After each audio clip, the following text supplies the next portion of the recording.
Bienvenidos a un capítulo más de Conversando con, una iniciativa de Coparmex para profundizar en el modelo de desarrollo inclusivo.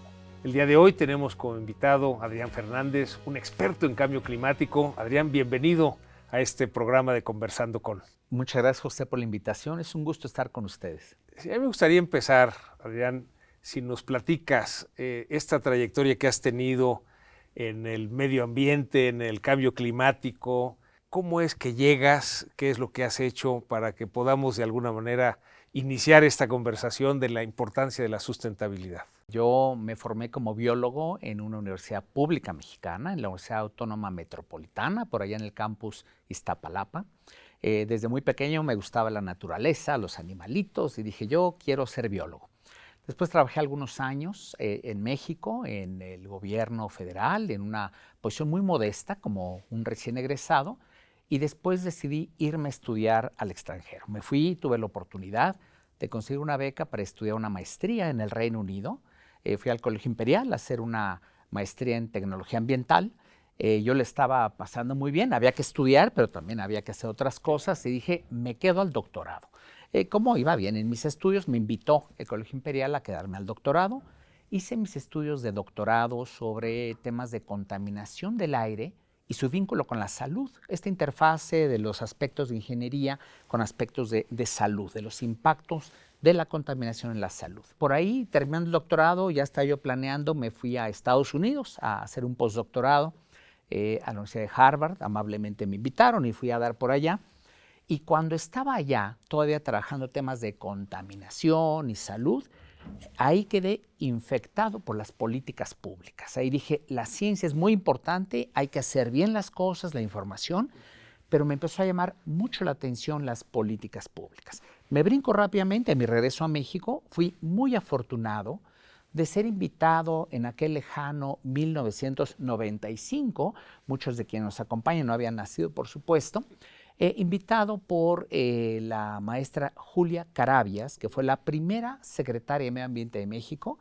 Gentilmente me invitó a colaborar y ahí empecé como funcionario público, poquita experiencia, pero muchas ganas, algo de conocimiento, y tuve una carrera larga como funcionario público en temas de cambio climático, de contaminación del aire, hasta el 2010. Me brinco ya al 2010, cuando terminó la cumbre de cambio climático de Cancún, que fuimos anfitriones y que México, y en especial la Cancillería mexicana, hizo un gran papel.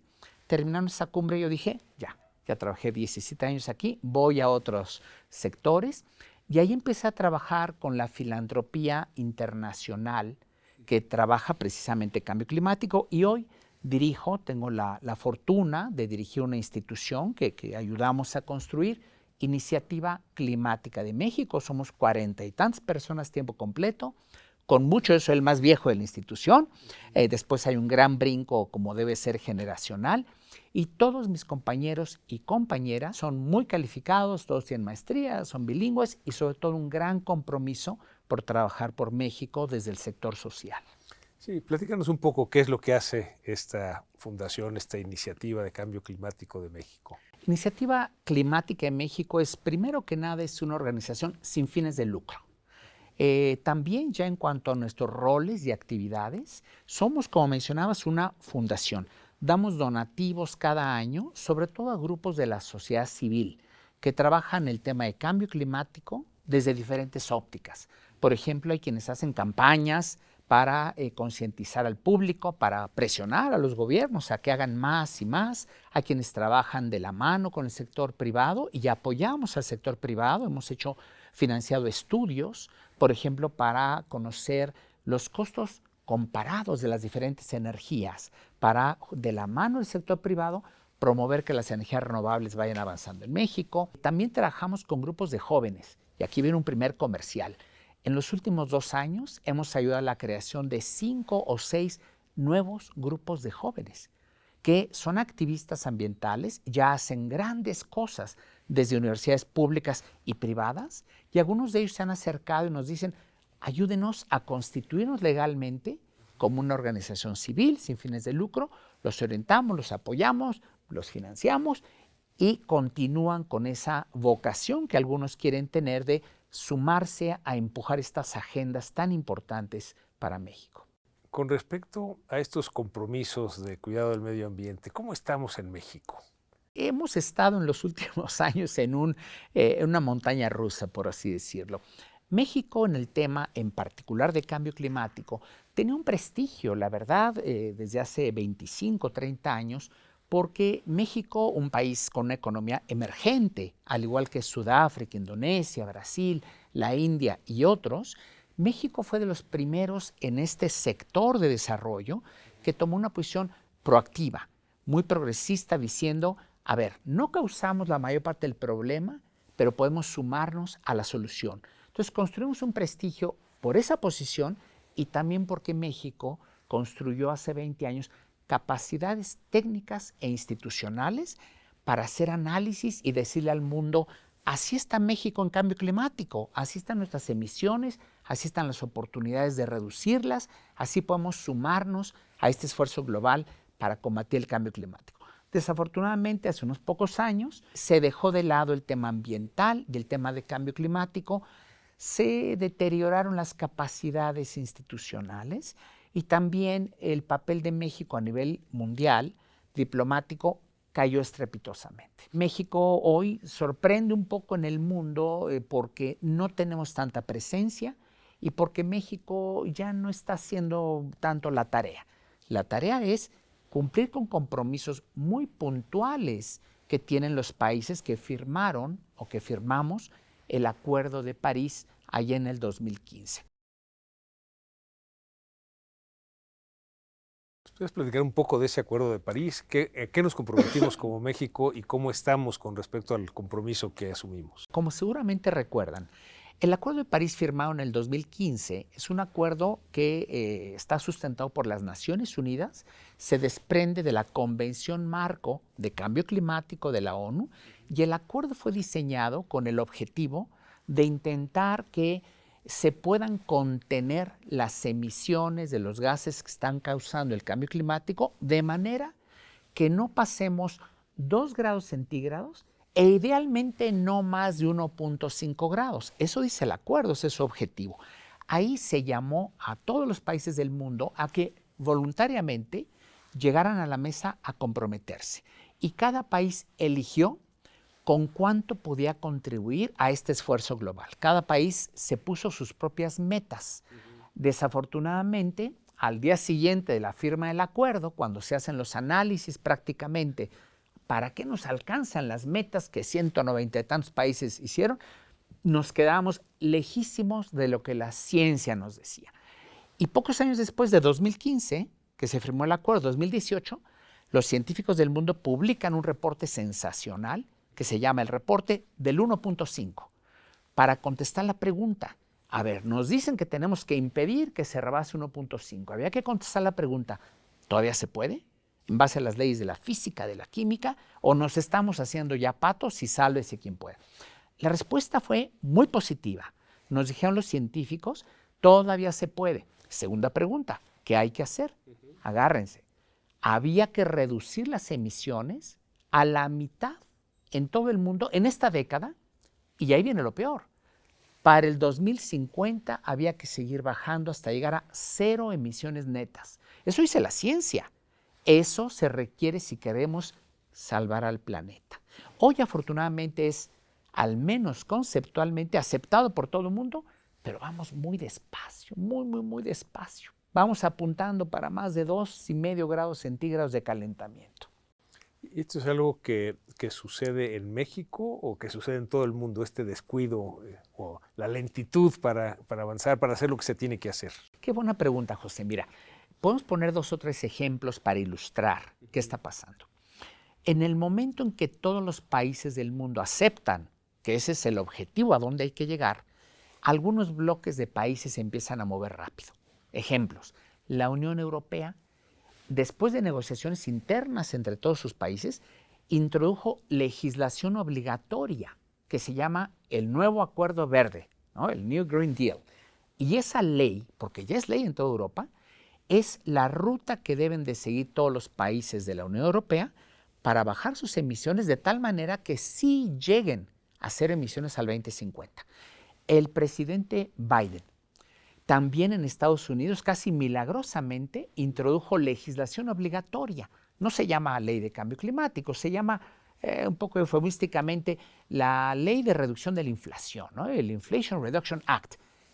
Se están movilizando billones y billones de dólares en inversiones y según los cálculos, con esas acciones, con esas inversiones y estímulos, con electromovilidad, sacando el carbón, sacando el gas, metiendo las energías eólicas, solar y otras, Estados Unidos también tratará de llegar a cero emisiones a mediados de siglo.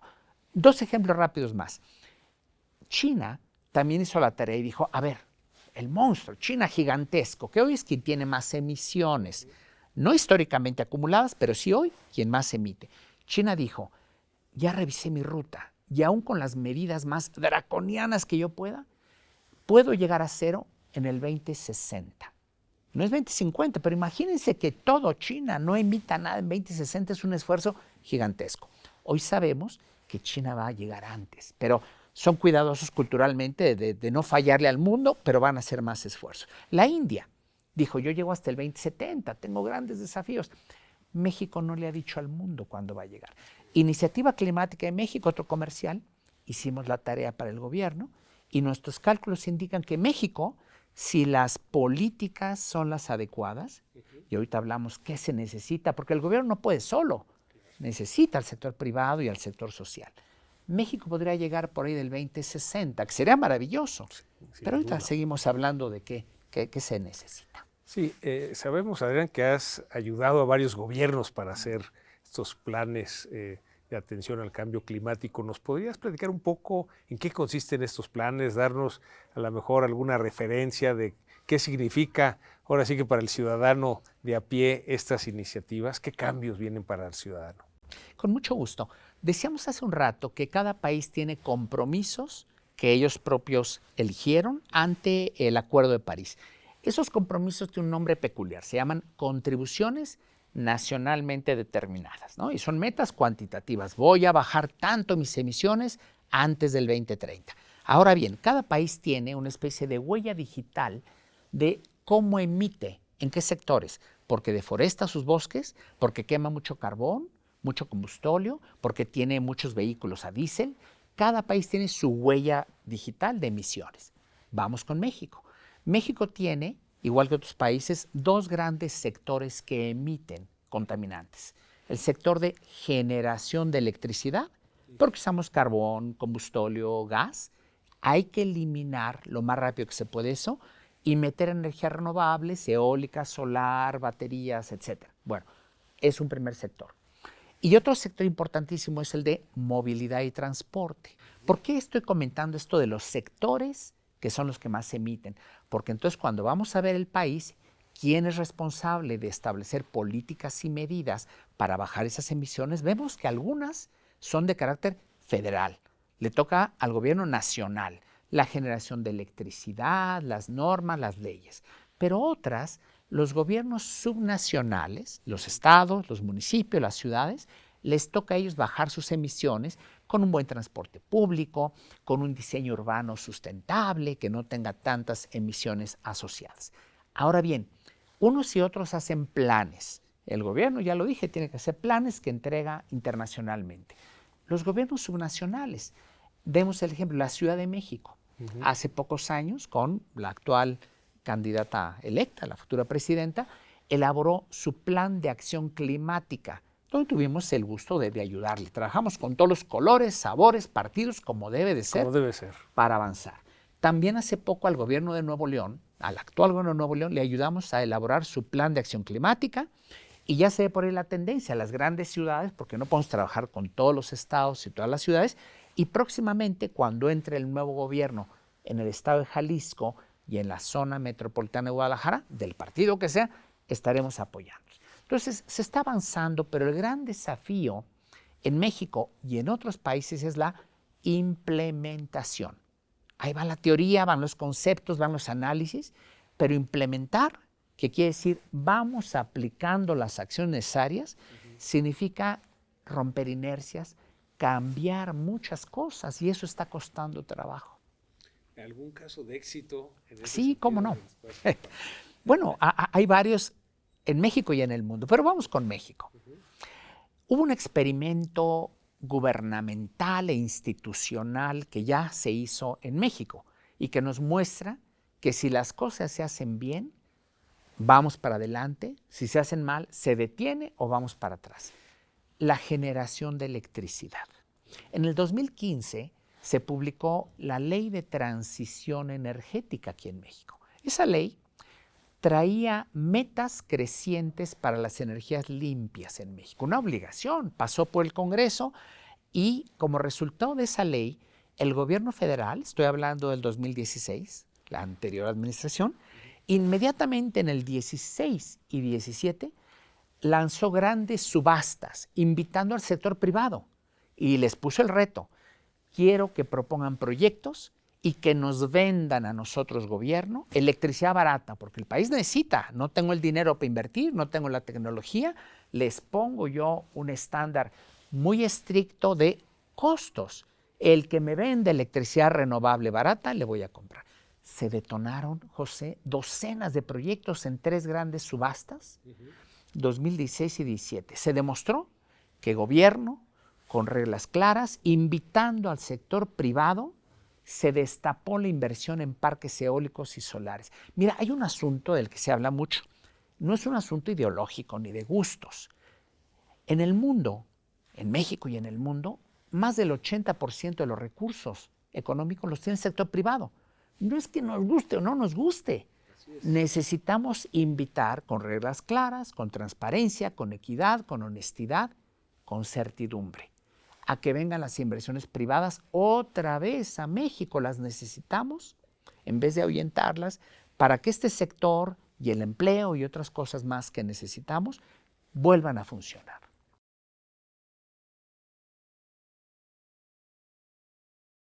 Me gustaría dar un giro hacia lo que nos comentabas que hiciste de investigación, esta relación de la contaminación del aire con la salud. Viviendo en Ciudad de México con pues estos altos estándares de contaminación, ¿qué es lo que encontraste en esa investigación y qué es lo que tenemos que hacer para tener una buena salud viviendo en una ciudad como la Ciudad de México o en varias ciudades de nuestro país? Mira, me das oportunidad para compartir un par de cuestiones. Primero, cuando hice mis investigaciones de campo para mi estudio doctoral, fue en aquel muy remoto, principios de 91. Aquí los muchachos dicen, este señor habla de la prehistoria, del Pleistoceno, el que el biólogo habla del Pleistoceno. No. Y una cuestión interesante. Primero, rápidamente. En aquel entonces se medía nada más la contaminación con estaciones fijas de monitoreo de manera estandarizada, igual que el resto del mundo. Lo que hicimos para esa investigación, por primera vez trajimos pequeños monitores personales. Y dijimos, vamos a investigar cómo le va a la gente de carne y hueso en México que se transporta para ir a la escuela temprano, a trabajar, para arriba y para abajo. Diseñamos corredores de transporte y nos subimos al metro, autobuses, en automóvil, todas las formas de transporte, midiendo en cada momento cuánto respiraban los viajeros, personas de carne y hueso. Y rápidamente, ¿qué encontramos? Encontramos varias cosas que hoy son muy conocidas, pero no se sabían entonces. Hay una altísima concentración de contaminantes cuando estamos muy cerca de las principales fuentes, los vehículos, porque son los escapes de los automóviles y camiones la principal fuente. Y las concentraciones caen exponencialmente si nos alejamos unos pocos metros de las avenidas principales. Avenidas Insurgentes, mucha contaminación. Caminamos 20, 40, 80 metros en perpendicular, alejándonos, se cae el nivel de contaminación que respiramos. Es uno de los. Y el otro ejemplo que doy de lo que encontramos es si hacía diferencia en qué viajaban las personas. ¿Sabes quién era el que más estaba expuesto a mayor contaminación? El automóvil privado. ¿Por qué? Porque iba sentado el conductor más cerca del piso, donde está la mayor concentración que va disminuyendo verticalmente y en todas direcciones. Quien iba sentado, aunque fuera un camión de diésel, a 2 metros de altura más arriba, caía exponencialmente. Cosas curiosas. Ahora bien, ciudades como la Ciudad de México. Hoy, en Ciudad de México tenemos algo así como la cuarta parte de la contaminación que teníamos cuando yo andaba haciendo mis estudios a principios de 91. Pero hay que decirlo, estamos muy lejos todavía de tener un aire limpio. Con los niveles de contaminación que tenemos en las ciudades mexicanas, que desafortunadamente es en todas las ciudades grandes, hay impactos en la salud, hay morbilidad, enfermedades, especialmente grupos susceptibles, y hay mortalidad prematura. Hay análisis estadísticos muy rigurosos que demuestran que en las ciudades mexicanas, igual que en otros cientos de ciudades del mundo, no nos consuela. La gente se muere prematuramente por la contaminación. Son temas que tenemos que ir avanzando, van de la mano el combate a esa contaminación y el combate al cambio climático, porque las fuentes son las mismas. Los autos de gasolina, los camiones a diésel emiten contaminantes que afectan a la salud y emiten dióxido de carbono que calienta el planeta. Se está moviendo una vez más en la dirección correcta, la reducción de todas las emisiones, con lo que se va a solucionar el problema de la contaminación del aire en no más de una década y vamos a ir avanzando en combatir el cambio climático también. Cambiamos del aire al agua. Nos llama la atención el que vemos pues, en el sistema Cutzamala, la laguna de Valle de Bravo con muy poca agua y volteamos a Chalco y está inundado. Pues en primera instancia decimos hay una mala gestión del agua. ¿Qué nos pudieras decir sobre contaminación del agua y sobre la gestión que tendríamos que hacer para cuidar el agua? Temas fundamentales los que tocas, José. Primero, igual que con el aire, un recurso común, ¿no? Un sitio común que todos necesitamos que esté en buen estado, el agua, los mantos acuíferos, los ríos, los arroyos, los mares, han estado contaminados desde que la humanidad empezó a tener estas actividades. Tenemos un gran pendiente de manejar adecuadamente el agua en México, tanto para dejar de contaminar nuestros mantos freáticos, los ríos, los cuerpos receptores de agua, como también un manejo eficiente del agua. Porque tu pregunta me permite tocar la otra gran vertiente del cambio climático. Hablamos hace rato de las emisiones. Cuando tú reduces emisiones y hablas de cambio climático, hablas del tema de la mitigación climática. Pero vamos a hablar del otro gran tema climático, que es los impactos del cambio climático que ya se están presentando. Llevamos apenas, entre comillas, casi 1.2 grados de incremento en la temperatura a nivel global, por encima de niveles históricos. Los científicos dicen que no pase 1.5 y cuidado si nos vamos más lejos. Con 1.2, los impactos que vemos en el mundo y en México son tremendos. Los eventos climáticos extremos tienen mayor frecuencia e intensidad. Y nada los refleja mejor que el ciclo del agua, el ciclo hidrológico. Y por eso tenemos esas paradojas como la que mencionas muy atinadamente. Hay lugares del país y hay épocas del año donde tenemos unas sequías impresionantes, más allá de cualquier registro histórico. Esa es la clave. Más allá de la variabilidad climática normal, que es perfectamente normal, había años más calientes, otros más fríos, unos más lluvia, dentro de ciertas bandas. Hoy hay tendencias claras, empujadas por el calentamiento global, que estamos rompiendo récord año con año de temperaturas, de ciclones, de deforestación, con las altas temperaturas, incendios, etc. Y el ciclo hidrológico se ve afectado. Entonces, la combinación de factores extremos del clima con una mala planeación urbana. Lugares como Chalco, aquello es una olla, ¿no? Y entonces, lugares que siempre han sido susceptibles de inundaciones y que nacieron vulnerables al cambio climático. Y el cambio climático no hace más que acentuar, exacerbar los problemas de mala planeación urbana. Por el cambio climático, por sus impactos, tenemos que repensar todo lo que hacemos. Ejemplos. Los distanciamientos que históricamente dábamos en las costas a la infraestructura carretera, hotelera, todo eso, hay que cambiar todo. Primero, ya no podemos construir nueva infraestructura de ningún tipo, ni viviendas, ni carreteras, ni hoteles, que nazca vulnerable a los impactos del cambio climático que ya conocemos, Eso sería un crimen. Cuidado con la planeación. Pero el desafío es mayor. Hay que darle resiliencia, hay que darle aguante a todo lo ya construido. La experiencia de Acapulco fue tremenda. No estaba preparado Acapulco para huracanes tipo 5 que lo golpea de esa manera. Entonces, hay que repensar todo.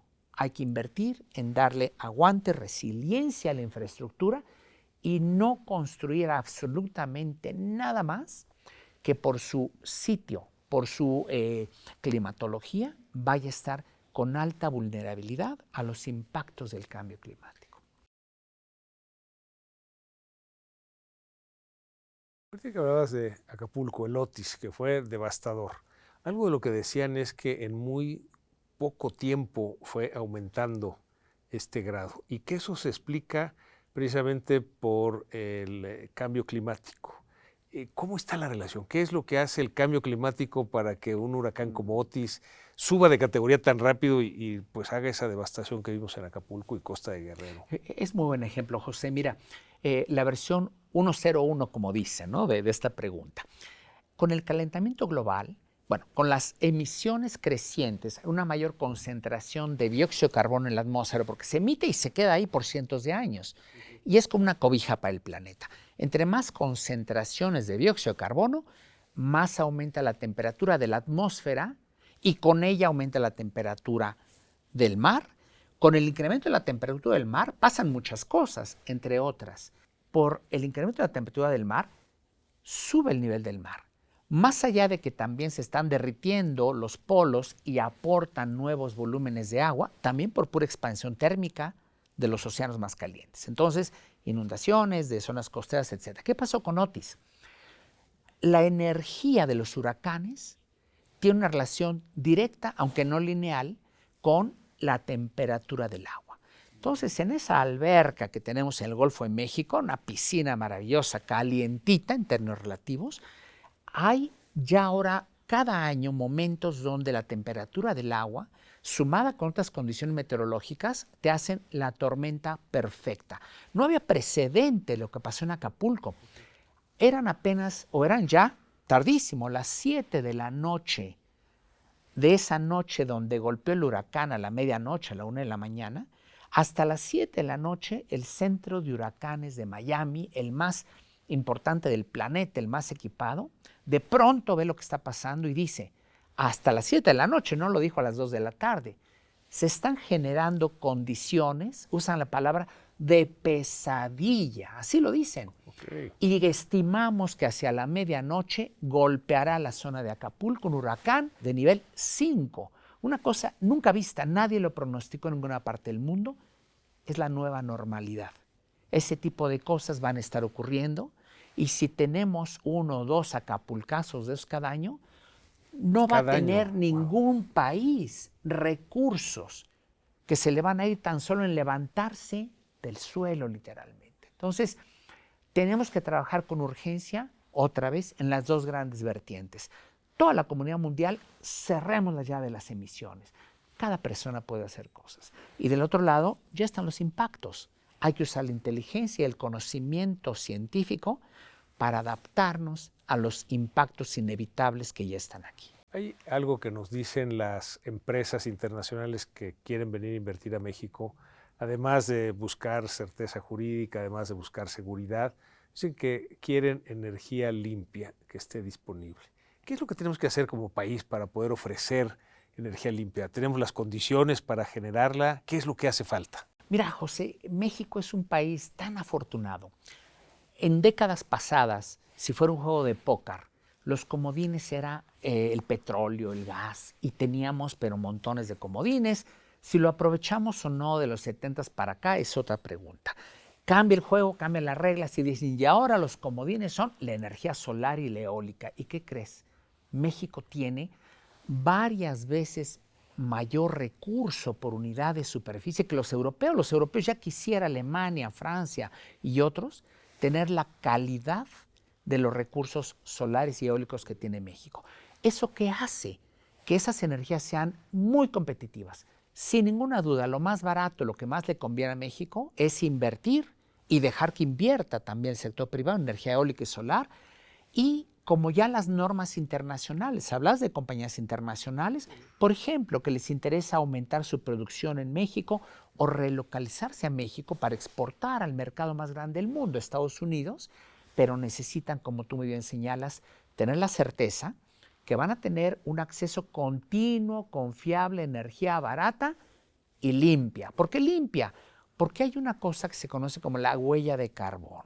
Y eso es cuántas emisiones tiene una fábrica, pero también cuántas emisiones tiene directo o indirectamente cada producto.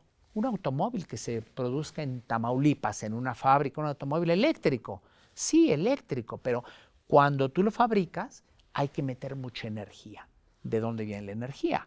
Viene de plantas de carbón de Coahuila, viene de plantas de combustóleo de Tula, de Salamanca, de Manzanillo, y entonces en la huella de carbono de esos autos muy eléctricos, pues traen el pecado original. Y las empresas pronto van a ser afectadas por aranceles fronterizos por su contenido de carbono. Esto ya existe en Europa. En Europa es una realidad. Los europeos hoy en día ya con India ya están agarrados del chongo porque Europa en su legislación obligatoria dice vamos a revisar el contenido de carbono asociado con el acero, el aluminio y el cemento que se importe hacia Europa. Y ya están revisando, hay elementos ahí muy complicados de política y de cuestiones internacionales, pero es un hecho. Estados Unidos no es si lo va a hacer o no, sino cuándo. Yo les garantizo a quienes nos escuchan y nos ven que Estados Unidos va a avanzar a introducir este tipo de medidas por una razón. Porque yo decía hace un rato, tanto Europa como Estados Unidos ya se movieron hacia adelante con legislación obligatoria que requiere inversiones muy cuantiosas.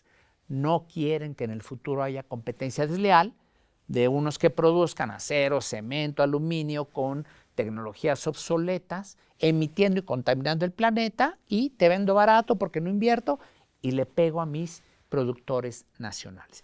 Esto es una realidad. El ejemplo que das ilustra muy bien, así que hay que apurarnos. Hay que apurarnos. Me gustaría cambiar un poquito la mirada, platicarte de un modelo de país en el que estamos trabajando y aprovechar esa experiencia que tienes en la parte de sustentabilidad para pedirte tu retroalimentación sobre este modelo de país. Y te platico, en Coparmex pensábamos que con que hubiera crecimiento económico se resolvía todo, porque cuando hay crecimiento económico quiere decir que ha habido inversión, la inversión genera empleo, empleo bien remunerado logra que se distribuya la riqueza. Pero cuando volteamos a ver que sí ha habido crecimiento económico, pero que la pobreza y desigualdad solo se mejoró marginalmente y la pobreza extrema aumentó, pues hace falta algo en el modelo de país. Entonces le pedimos a un grupo de consejeros que estudiaran modelos exitosos de países como la economía social de mercado alemán, el capitalismo social, la economía libre de mercado con responsabilidad social y muchos otros. Y entonces la propuesta es el modelo de desarrollo inclusivo, que básicamente lo que establece es que sí se requiere el desarrollo económico, es necesario, pero no suficiente. Tiene que ir de la mano del desarrollo social y de la mano del desarrollo sustentable. En la parte del desarrollo social hablamos de que haya educación de calidad, que haya salud para todos y desde luego también el impulso al salario mínimo para lograr precisamente esas mejores condiciones para los trabajadores. Del lado de la sustentabilidad, lo que buscamos es que ese desarrollo económico, ¿verdad?, no nos lleve a acabarnos el planeta, ¿verdad? O sea, saber utilizar los recursos del planeta que pueda regenerar. Y en ese sentido, algo de lo que planteamos es, en el sector productivo, hemos estado acostumbrados a un proceso lineal, ¿no? Diseñamos un producto, lo producimos masivamente, lo consumimos masivamente y lo desechamos masivamente. Entonces tenemos que entrar en esta economía circular en donde desde el diseño, la producción y el consumo sepamos cómo vamos a reciclar o reusar para precisamente tener menos desechos. Por cierto, estuve en una graduación en la Universidad de Yale en los Estados Unidos y estaba una muchacha de China presentando su tesis doctoral en la escuela de ambiental, Environmental Management. Me llamó mucho la atención el título de su tesis porque decía, nada es basura hasta que no me demuestres lo contrario. Qué bonito. Y decía, bueno, si así tuviéramos esa mentalidad, seguramente contaminaríamos menos. Desde luego que esta parte del desarrollo sustentable pasa porque haya una adecuada gestión del agua, que no la contaminemos, que no nos pase lo que pues, de repente nos pasó, por ejemplo, en Monterrey. Estábamos a un día de quedarnos sin agua y se habla de las grandes inversiones que había que hacer. A los 15 días se tienen que cerrar las escuelas porque está todo inundado, ¿no? O sea, claramente hay agua disponible que no hemos sabido gestionar bien y que nos genera esto que describías, ¿no? Como las sequías y luego las inundaciones. Pero también energía limpia, ¿no? O sea, ya no es nada más la generación de energía, sino que esta sea energía limpia. Algunas de las empresas que quieren invertir en México lo tienen como condición, o sea, no pueden invertir si no tienen acceso a esa energía limpia. Entonces, eso es, digamos, el primer pilar del desarrollo, del modelo de desarrollo inclusivo. Hay otros dos pilares, un segundo pilar que habla de un país con Estado de Derecho, con democracia, con libertades, con derechos humanos, con ética e integridad, con seguridad, justicia y paz. Y un tercer pilar que habla de lo que nos toca hacer a las empresas. Por ejemplo, para disminuir la pobreza educativa, la pobreza de salud, la pobreza patrimonial, la pobreza financiera, con ejemplos, por ejemplo, en la parte de salud, hay 3 enfermedades que han rebasado el sistema de salud de nuestro país, la obesidad, la hipertensión y la diabetes. Y la propuesta son fáciles de medir, o sea, el peso, la presión y el azúcar en la sangre, medir esas variables de nuestros colaboradores, ponerles una meta y el que la cumpla, darle un bono de salud. Lo que nos han reportado las empresas que han implementado el bono de salud es que ha subido la productividad y ha bajado el ausentismo. Entonces, vemos que desde la empresa podemos resolver mucho de la problemática de pobreza. Quizá más fácil de entender la pobreza educativa, donde Coneval nos dice que los trabajadores que están en nuestras empresas y que dejaron la educación formal para incorporarse a la vida laboral, dice Coneval que les va a llevar 3 generaciones volver a tener educación formal. Es decir, que ni ellos ni sus hijos van a ser sus nietos. Y entonces la propuesta de las empresas y organizaciones es, ¿qué pasa si acompañas a tus trabajadores a que completen esa educación formal mientras trabajan? Y entonces lo hacemos en una sola generación. Entonces, eso es, digamos, el planteamiento básico del modelo de desarrollo inclusivo. Pero este grupo de consejeros nos dijo adicionalmente que esta era solo la primera piedra, que para hacer un modelo de país lo tenemos que construir entre todos. Y esa es la idea de abusar de tu expertise en la parte de sustentabilidad para que nos comentes qué recomiendas para, digamos, enriquecer este modelo de desarrollo inclusivo en la parte específicamente de sustentabilidad, pero en la que tú consideres que pudieras aportarnos. Bueno, un par de ideas, José, con mucho gusto. Primero, digamos, de manera tradicional y convencional, muchos aprendimos que son los gobiernos los que ponen las reglas, los que señalan cómo van a funcionar los mercados con ciertas reglas. El sector privado produce la riqueza, pero que el gobierno tiene que atender aquellas cuestiones que el mercado naturalmente no atiende, el bienestar social, la salud, la educación, etcétera. Pero la verdad es que, por un lado, no siempre los gobiernos solos tienen las mayores capacidades, entendimiento y eficiencias. Y eficiencia es una palabra que no nos debe asustar.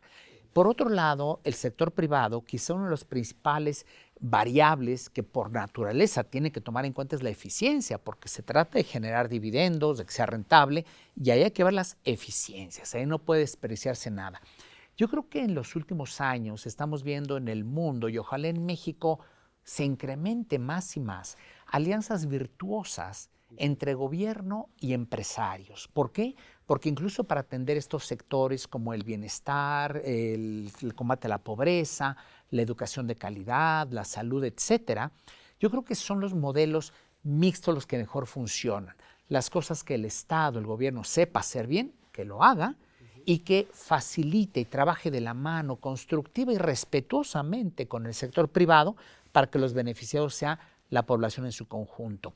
Mencionabas algunos ejemplos que ya son realidad también en México y eso es de verdad admirable y hay que reconocerlo. Hay, por supuesto, estos ejemplos donde las empresas se están alejando de lo que era un pensamiento convencional, se preocupan más y más por cumplir con las normas ambientales e ir más allá. Esta es la clave, ir más allá de la norma. Si la norma de un país está limitada, está obsoleta, es inadecuada, pues en eso se queda la empresa. Y déjame decirte, en mis años de regulador en el gobierno hace muchos años, había los que me decían, yo cumplo con la norma. Yo les decía, pero por favor, si tú impusiste una norma que no sirve, no me vengas a decir.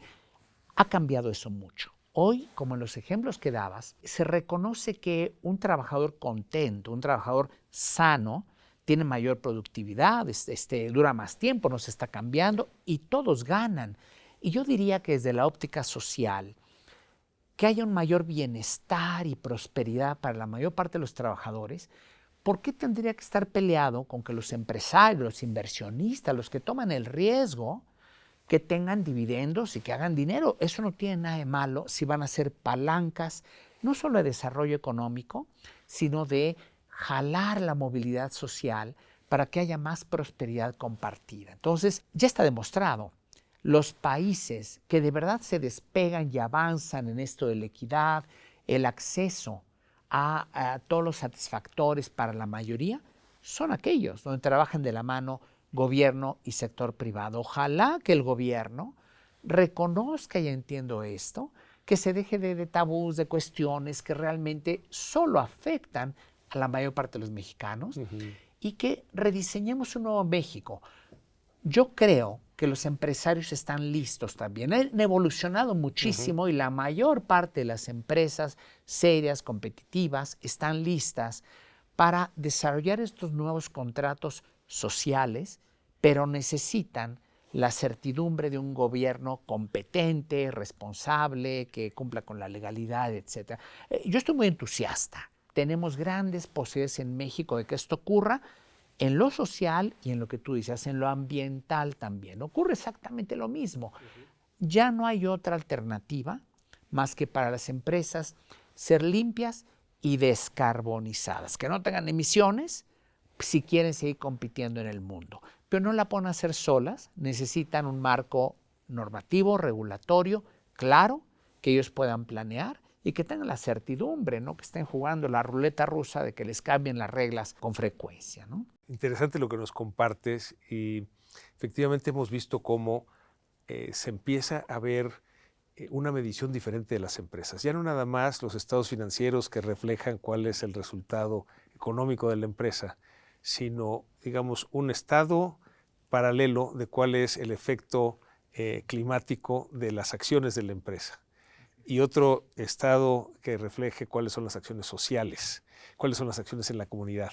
Sí, todavía no está esto integrado, pero cada vez más las empresas deciden, por ejemplo, que solo van a consumir energía limpia, ¿no? Y es una condición para invertir. Y que además hay mucho movimiento hacia las emisiones, el net zero, ¿verdad? El no generar esas emisiones. Y eso lo vamos a ver cada vez más frecuente. Yo quisiera abordar, antes de pasarle aquí el uso de la voz a los jóvenes, otro tema. Hay pues una discusión entre el desarrollo y el cuidado del medio ambiente, ¿no? Ahí, por ejemplo, cuando se hace una gran obra de infraestructura a través de la selva, que por un lado pues se ve el lado del desarrollo, pero por otro lado, ¿cómo poder equilibrar el cuidado del medio ambiente con el desarrollo? Podemos mirar en el mundo, hay décadas de historias fallidas donde es evidente que se creció y se generó riqueza, no siempre de manera equitativa, a costa de los recursos naturales, especialmente la biodiversidad, los ecosistemas. Pero ya también tenemos 20, 30 años en el mundo donde se ha reconocido esto y cada vez se demuestra más y más que es posible hacer grandes inversiones, incluyendo en cuestiones de infraestructura de todo tipo, con un estricto cuidado al medio ambiente, a los recursos naturales y, por supuesto, a las comunidades que habitan, por ejemplo, en los ecosistemas.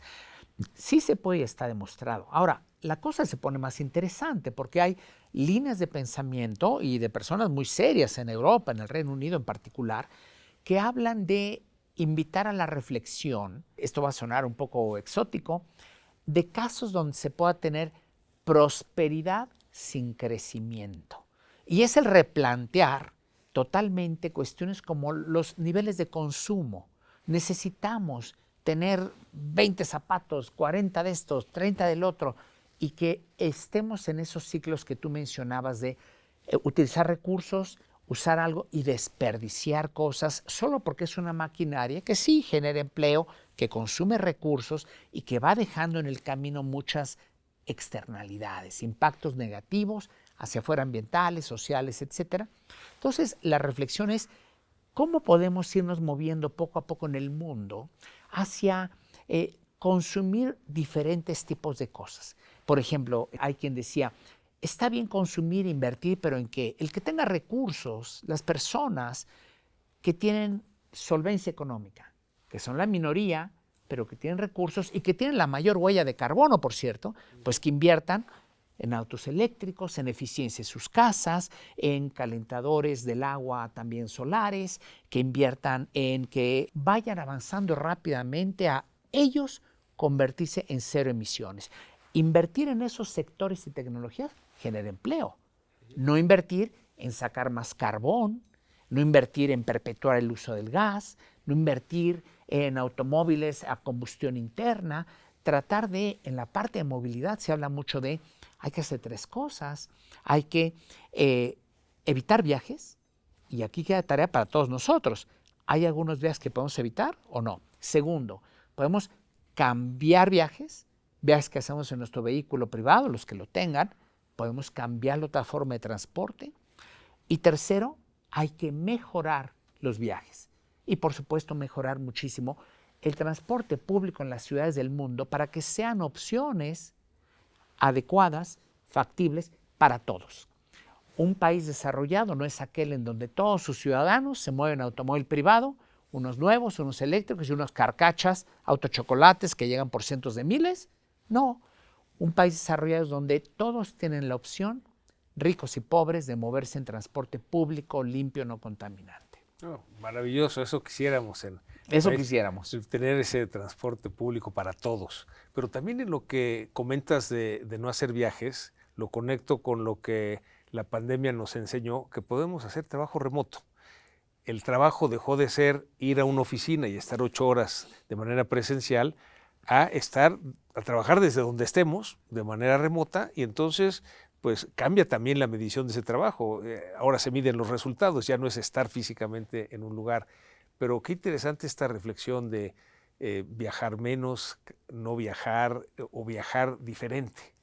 Y si esto lo juntamos con lo que nos decías, que los que respiran aire más contaminado son los que van en los autos privados, inclusive más que los que van en los autobuses, pues es un incentivo adicional, ¿verdad? Para no viajar o para viajar en transporte público.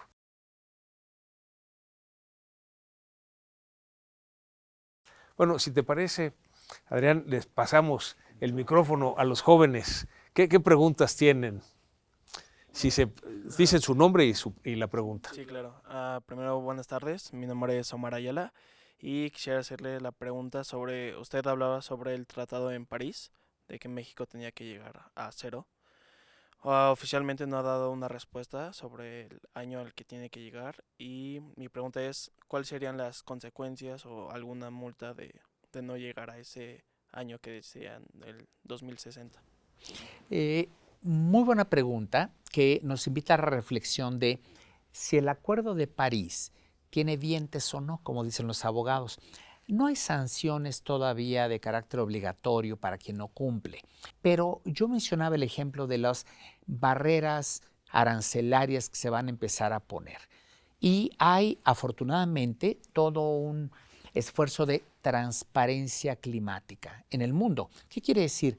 México y el resto de los países firmantes del acuerdo, hoy su información, su seguimiento, qué tanto avanzan o no avanzan, qué tanto adoptan las políticas públicas adecuadas o las equivocadas, hay reportes independientes detalladísimos en tiempo real. Entonces, todo lo que pasa en México y en otros países, el mundo lo sabe. Ya no podemos engañar a nadie, no podemos ocultar nada. Y este tema del cambio climático, de París, de los compromisos, estará bajo escrutinio para ver si las políticas, las medidas y lo que se hace por parte del nuevo gobierno es consistente y congruente con lo que hemos ofrecido al mundo. Entonces, no tiene dientes, pero vienen mecanismos interesantísimos que van a ser una presión, yo creo que muy efectiva, para que los gobiernos cada vez actúen de manera mejor. Y algo importante para ustedes jóvenes es que exijan, ¿eh? Aunque ustedes no lo crean, cuando nosotros estudiamos no nos enseñaron nada del cuidado del medio ambiente, nada. Ahora desde el kinder empieza esa conciencia. Entonces ustedes tienen que exigir que eso se cumpla, porque si no, no va a pasar, ¿eh? ¿Otra pregunta? Buenas tardes, mi nombre es Renata Juárez y algo que me llamó la atención es que usted dijo que justo países como Estados Unidos e India dijeron que para el 2050 y 60 iban a tener 0 emisiones.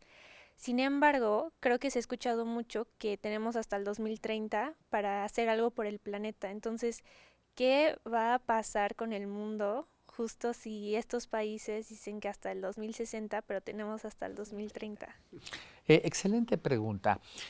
Aquí lo que ya se reconoce en el mundo es que hay una trayectoria. A partir de este momento, yo mencionaba hace un rato, ya se identificaron 2 puntos fundamentales en el tiempo en cuanto a los esfuerzos y para que lleguemos a 0 emisiones en el año 2050, que esa es la meta, tendríamos que estar pasando pues, por un punto que habla de bajar casi a la mitad las emisiones esta década. ¿Qué va a pasar? Que si el planeta, bueno, en el mundo los países siguen con emisiones mayores, se nos pasa la parada del 2030, que tendríamos que estar aquí, y si llegamos al 2030 todavía a este nivel, no vamos a llegar ya al 2050 con 0 emisiones. Entonces, hay un seguimiento, hay varios reportes internacionales, hay uno que se llama el Climate Action Tracker y hay otros más de Naciones Unidas, donde se ve país por país, año con año, y de conjunto cómo vamos. Vamos apuntando hacia 2,5 grados. Fíjense, cuando se firmó el Acuerdo de París, yo decía, al día siguiente, cuando se ve hasta dónde llegan las metas nos iban a llevar, las metas originales, asumiendo que todos las cumplieran, íbamos a llegar a 3 grados o más. Una locura. Se han venido apretando las metas de muchos países, lo que se conoce como metas más ambiciosas, y ahorita estamos apuntando como a 2,3 grados de incremento en la temperatura en la segunda mitad del siglo, si se cumplen estrictamente todas las ofertas y las promesas. Es muchísimo. Y ojo, no se están cumpliendo algunas. Entonces tenemos que hacer más y más y más para apuntarle cada vez a un menor incremento de temperatura. Gracias. Renata, que esa preocupación que tienes, ¿qué va a pasar con el planeta en el 2030? Dado que no alcanzaremos las metas, compártelo, concientiza a todo el mundo, porque es lo que tenemos que hacer, ser todos conscientes que nos estamos acabando el planeta.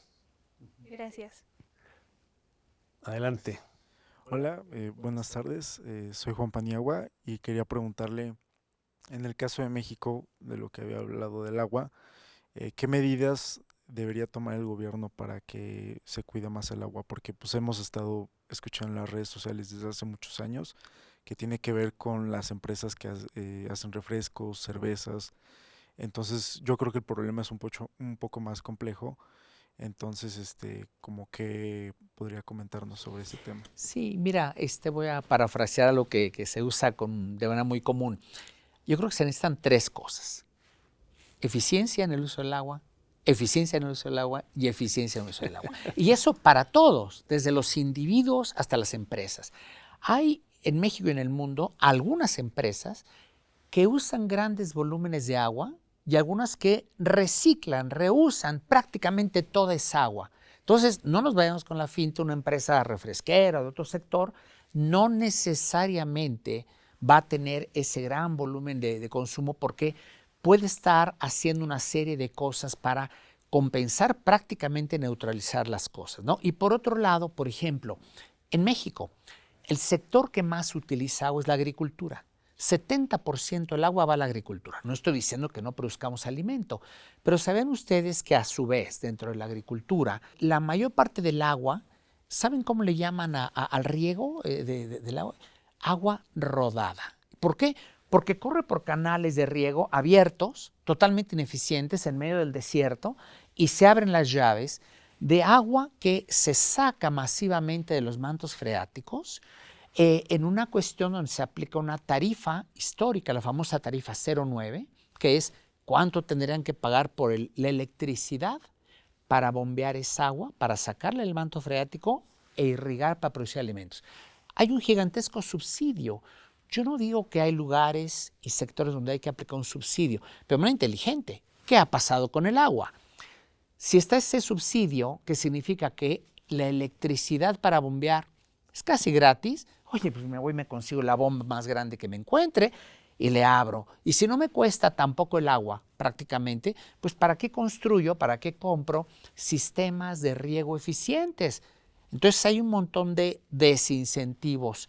Entonces hay que diseñar políticas inteligentes, apoyar de manera progresiva, dicen los economistas, a los que menos tienen, pero con inteligencia, no a costa de los recursos naturales. Y entonces eficiencia, eficiencia, eficiencia en los sectores que más utilizan el agua. Y yo creo que también esto, como decía José, hay que divulgar la información, hay que poner los números sobre la mesa para ver que todos podemos hacer un esfuerzo. Termino mi comentario invitándonos a la reflexión. Cada uno de nosotros, de nosotras, ahorramos del agua y de verdad, aunque suene el lugar común, ¿cuánto nos tardamos en el regaderazo? ¿Más de 5 minutos? ¿En serio? Pues échenle, cuéntenle, ¿no? Entonces, hay muchas oportunidades para tener eficiencia en el uso del agua y por supuesto que no solo sean algunas empresas, que sea la norma y que en el sector de producción de alimentos la norma sea riego eficiente, que haya incentivos, que haya créditos, que el gobierno invierta y todos nos vamos a beneficiar. Con este dato que nos da Adrián de que el 70% del agua se usa en el campo, un buen campo para invertir, valga la redundancia, será en tecnificar el campo.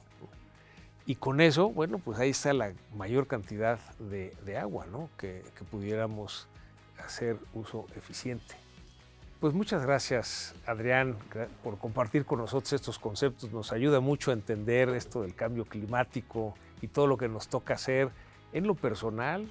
Esta invitación a reflexionar al uso del agua cada uno de nosotros, pero también en términos de contaminación del aire, de contaminación del agua, de los recursos que contaminan, de cómo podemos tener energía limpia. En fin, nos has dado ahora sí que pues mucho material para reflexionar y pues muy agradecidos con tu presencia el día de hoy en este programa Conversando con, y pues a todos los que nos siguen virtualmente. Este fue un programa más de Conversando con. Les agradecemos el que nos sigan y nos vemos en el próximo capítulo.